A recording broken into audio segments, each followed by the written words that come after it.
সেই চারজন বাদশা যদি নাম জানার দরকার পড়ে বেরাদার মুআজ্জাজ সামাইন ইকরাম এই হাসনগর গ্রাম এই হাসনগর ঈদগাহ ময়দান আপনারাই তৈরি করেছেন, আপনারাই বানিয়েছেন। আপনাদের সঙ্গে সঙ্গে একটা মাদ্রাসা খোলা হয়েছে। এই মাদ্রাসা কি কারণে খোলা হবে, কিসের জন্য খোলা হবে? বেরাদার মুআজ্জাজ সামাইন ইকরাম আজকে যদি আপনার কাপড়ে নাপাক বস্তু লেগে যায়, নাপাক জিনিস লেগে যায়, আপনাকে কি করতে হতো? দাঁড়ালে যেতে হতো। আপনাকে কি করতে হতো? আপনাকে গৌরীপুরে যেতে হতো, চৌমনিতে যেতে হতো, এক থেকে খুব বড় হলে মালদা কালিয়াচক যেতে হতো। কিন্তু আপনারাই এমন একটা ফ্যাক্টরি খুলেছেন, এমন একটা কারখানা খুলেছেন, যার কারণে আপনাকে দাঁড়ালে যেতে হবে না, যার কারণে আপনাকে হাসনগরে আপনাকে কি বলে দাঁড়ালে যেতে হবে না, আপনাকে চৌমনিতে যেতে হবে না, যার কারণে আপনাকে মালদা কালিয়াচক ইউপি উত্তর প্রদেশে যেতে হবে না।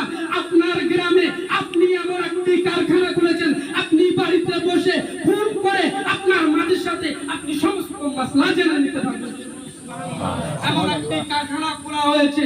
বেরাদার মুআজ্জাজ সামাইন ইকরাম, আমি হয়তো কথা বলি খুব স্পিড বলছি, খুব তাড়াতাড়ি বলছি, সময় তাড়াতাড়ি যাচ্ছে।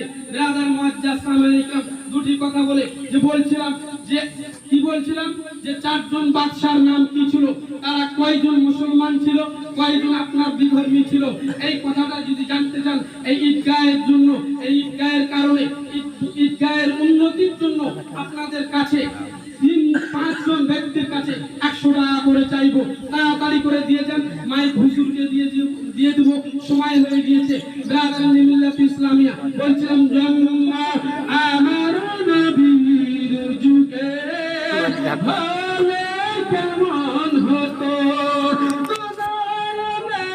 রাসূল পাক দেখিলে কেমন হতো,